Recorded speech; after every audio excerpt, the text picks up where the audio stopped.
Hello,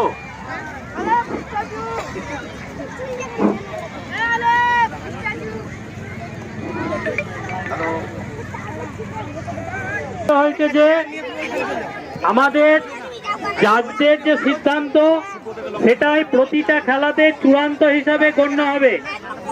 আমরা বারবার অনুরোধ করছি এ বিষয়ে আপনারা কোন রকম এবং ফিনিশিং পয়েন্টে কোনো গাইড টিচার কোনো মন্তব্য করবেন না। ওখানে আমাদের যারা স্বেচ্ছাসেবক এবং জাজ থাকবে তাদের সিদ্ধান্তই চূড়ান্ত বলে গণ্য হবে।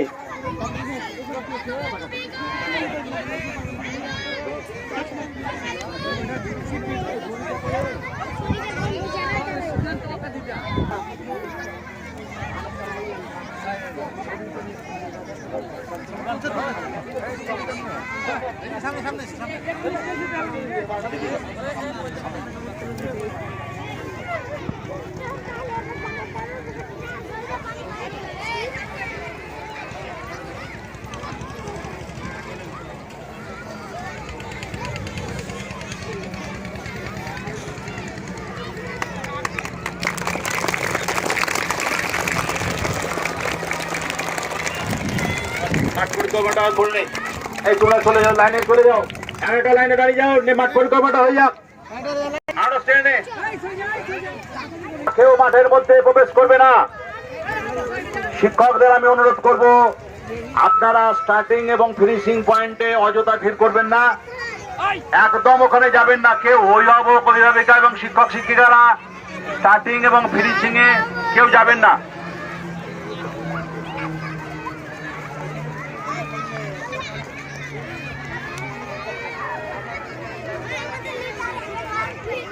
মাঠ পরিক্রমা চলছে, সমস্ত ভলেন্টিয়ার এবং যিনারা জাজ আছেন তাদের নেতৃত্বে প্রথমে চলেছে উদয় কুমার দাস, তাদের নেতৃত্বে মাঠ পরিক্রমা চলছে। এরপরে আমরা একটা ছোট্ট শপথ গ্রহণ করব, করে মূল অনুষ্ঠানে চলে যাব। আমি আবারও সমস্ত শিক্ষক শিক্ষিকা এবং অভিভাবক অভিভাবিকাদিকে অনুরোধ করছি এই খেলাটায় আপনারা প্রত্যেকে সর্বতভাবে আমাদেরকে সাহায্য এবং সহযোগিতার হাত বাড়িয়ে দেন, না তো আমরা অনুষ্ঠানটা পরিচালনা করতে পারবো না। আর আমি অনুরোধ করব যে যেখান থেকে রান শুরু হবে এবং যেখানে শেষ হবে ওখানে কেউ দাঁড়াবেন না, ওখানে কেউ দাঁড়াবেন না, দাঁড়ালে অযথা ভিড়। বেসাপীর একটা করে লাইন কেটে যাও, সামনে বাড়াও।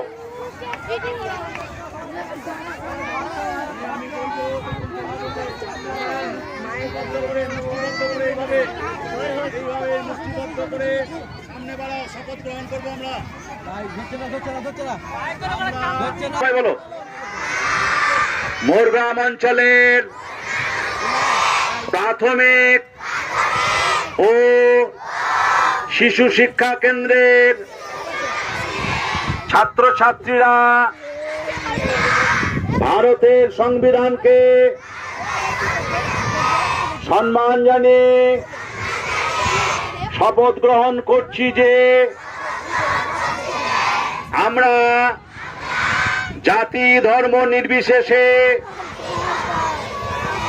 প্রত্যেকে উদার ও স্বচ্ছ মনে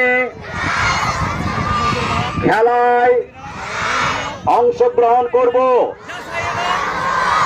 এবং হার জিতকে মুক্ত মনে সমানভাবে মেনে নেব। আরো শপথ গ্রহণ করছি যে বিচারক মণ্ডলী যে সিদ্ধান্ত নেবেন তা মুক্ত মনে মেনে নেব। জয় হিন্দ, জয় হিন্দ, জয় হিন্দ। তোমরা এবার নির্দিষ্ট জায়গায় বসে যাও। আমাদের খেলার যে অনুষ্ঠান সূচি সেগুলো পরপর ঘোষণা করছি আমি। তারপর বালিকা, তারপর বালক বালিকা, হ্যাঁ। আর সেই সঙ্গে আমাদের টিম, আমাদের বিভাগ কয়েক দীর্ঘলম্বন এবং চুগা। দীর্ঘলম্বন হবে পূর্ব প্রান্তে এবং চুগা হবে উত্তর প্রান্তে। সবাই তাদের ছাত্রছাত্রীদেরকে নির্দিষ্ট জায়গায় নিয়ে চলে যাওয়ার জন্য